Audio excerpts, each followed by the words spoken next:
Welcome to episode 25 of PokeClass. This week, there's been a ton of discussion about a very unnerving topic for many players: rule changes. PokeBeach.com revealed just a few days ago that most countries outside of Japan will be receiving the new black and white rules, just after regionals take place in the US. Over here in the UK, the rules won't affect tournaments until Battle Roads hit, but officially, the rules begin on the 25th of April upon the release of the new set. This has been the height of discussion for the whole Pokemon community, with different opinions flying left and right about what this means for the game. Most opinions I've read so far have been negative. I've even read about people leaving the game temporarily until things improve. So what's so bad about the changes? Let's have a quick look at them and see what it means for the game. Marking the release of the new set comes 4 main new rules, which will come into effect straight away. I won't go into too much detail, as most of you have probably read about it already. The first is the way we categorise what we currently know as trainers, stadiums, and supporters. Instead of them all having different categories, they're all now going to be known as trainers, but with the types we already know becoming subtypes. For example, Broken Time Space will now be considered a trainer stadium, Pokemon Collector will be classified as a trainer supporter, and Energy Game will now be a trainer item. For me, this is just making things a bit confusing. The current way we have things clearly states each card as its own, so I don't see the significance in needing to change this. This will also confuse things in terms of situations like Vileplume's Pokebody. It has been confirmed that Vileplume will only block trainer items rather than everything under the new trainer heading, but it just adds to the number of things that need to be cleared up during tournaments and may confuse new players. The second change is the merging of Pokepowers and Pokebodies into abilities. This isn't a crazy change, but there may be confusion into whether you need to constantly announce when you're using abilities, or whether they'll just always be in play, like a Pokebody. This also seems like an unnecessary change, as the system we have now is clear and has never needed to be changed in the past. Third, we have a change in the ruling of Rare Candy. Gone are the days where you could slap down a basic, play Rare Candy, and have a stage 2 out straight away, as the new ruling says that the basic Pokemon must have been in play for at least a turn before using Rare Candy. I find this as an odd decision, as stage 2 decks need to keep up with SP by having a speedy way to evolve. This just takes away the extra kick that stage 2 decks need and gives SP even more leeway that they don't even need. While SP is still in the format, this Rare Candy ruling is going to pretty much ruin any chance of getting stage 2 decks running smoothly. Broken Time Space seems to be the only real solution to this. Finally, the fourth rule, and probably the main issue. This fourth rule change states that the player who is going first in the game doesn't have any restrictions as to what cards they're allowed to play. This means that all trainers, supporters, and stadiums can now be used on turn 1. The original rules gave a hindrance to both players, as the player who started couldn't play trainers, but would be able to level up and evolve first, and the player going second would have no card restrictions, but had to wait another turn to level up. This made the decision based on a coin flip more balanced, as both players don't really lose too much for going first. This new rule completely takes away this balance, and gives entire control to whoever goes first. Being able to play all cards, and having the advantage of being able to level up and evolve first, means that whoever goes first has somewhat of an advantage over the other player. Not only this, but we have the issue of donking.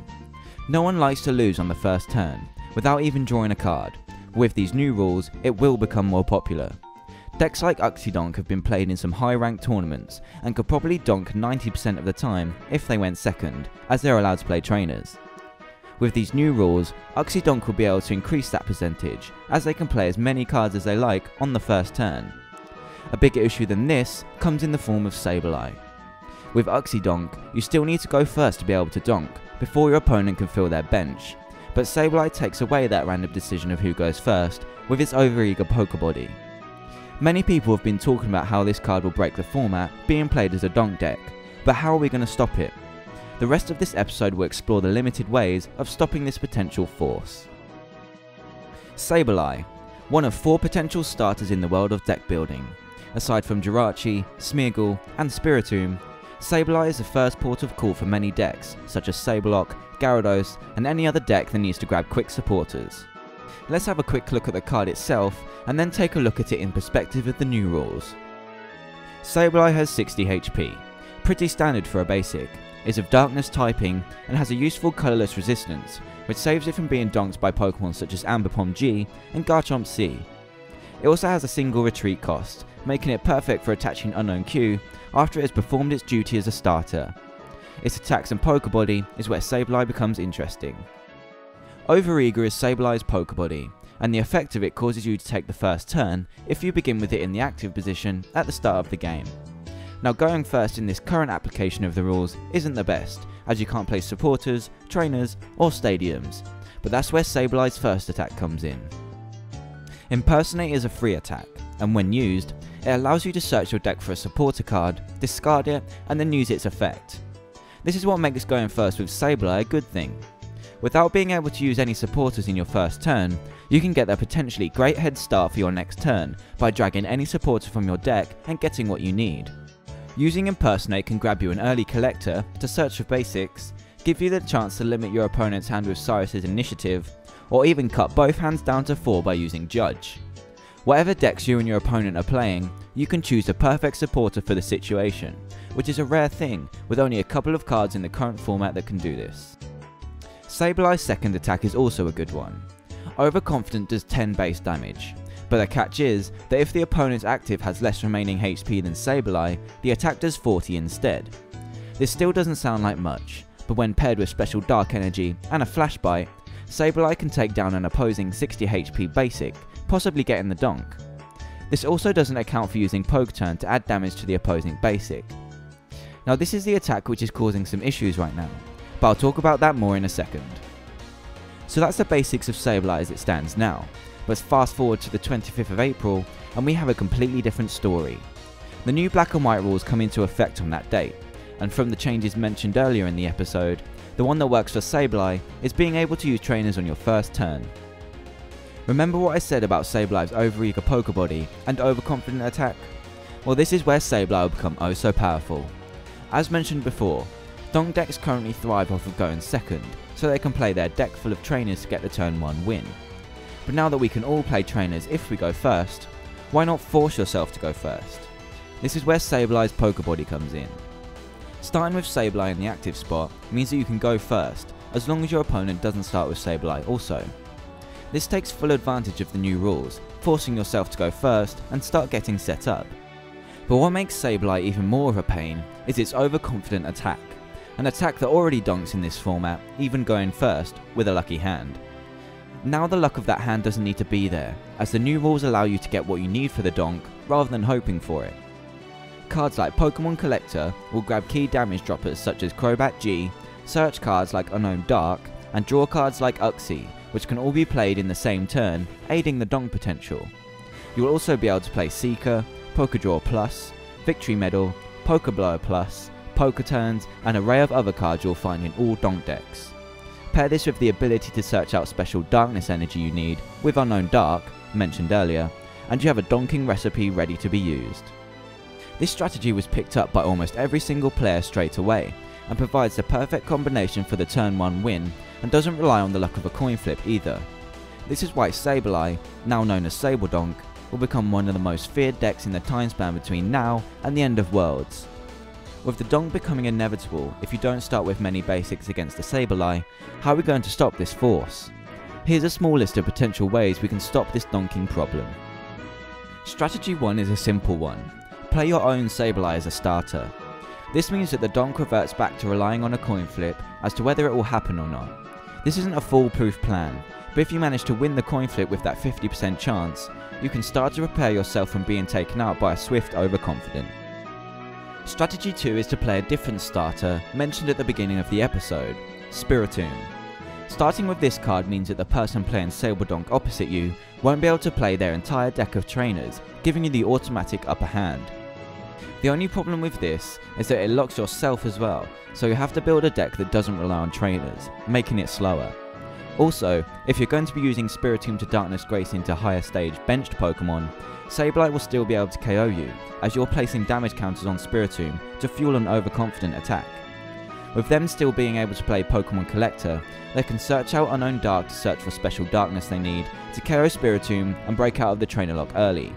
With no trainer lock to stop them, they'll be able to chip away your stage 1's HP to bring it low enough for an overconfident attack. Another downside to this strategy is that Sabeldonk players will most probably run a copy of Regice to move your trainer lock out of the way, clearing the field for their turn 1 trainers. This now means that unless you start with 2 Spiritomb, it will still be possible for them to get the donk on the first turn.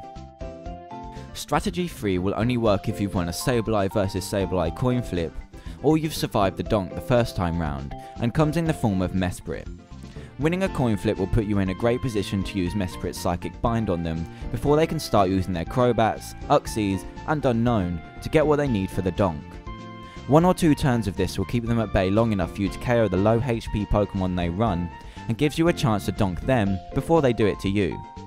This one is really situational and will only work a few times, so it's not the best strategy out there. Strategy 4 is also a simple one. Play more basics. Playing more basics in your deck will make your chance of starting with more than 2 even greater. This will protect yourself from the donk if you start with a single basic, or a Seeker based donk if you start with 2. Sabeldonk may struggle to get the turn 1 win if you start with 3 or more basics, so consider changing those 2-2 level X lines to 3-1 and run heavier basic lines of stage 2 decks. This is a simple way to protect against any kind of donk, so keep this in mind when building future decks. To be honest, there isn't really much we can do about this whole Sableye issue we're going to have, and that's why most players are upset with the changes. There is no answer to Sableye forcing the owner to go first, and then them playing a ton of resources to end the game before you've even had a chance to draw. At the moment, Spiritomb seems to be the best option, but with Sableye's potential to KO it right back and break the lock quickly, it's just a temporary wall and a quick prize for the opponent. This is becoming a real problem for the current state of the game, and everyone knows that people will run this, and win with it too, without letting the opponent do anything. With no real answers to this deck, what is there we can do? My opinion is that they should have waited for rotation before allowing these rules, as Sableye and most of the donk engine won't even be here when we finally get it. This solves a problem which we now have to deal with until after Worlds. I want to get all of your opinions on this, so let's create a discussion in the comments below and get to ways of stopping the Sableye problem.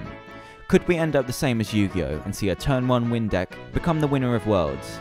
If we do, it would be a total killer on the fun of the game, as no one will be playing full games, just waiting to see if they can survive the first turn. So what are all of your opinions on this? Make sure you let your voice be heard in the comments below and see if there's a solution to this problem. That's all I have for you this week. Thanks for watching, make sure you subscribe, and check back next week for the next episode.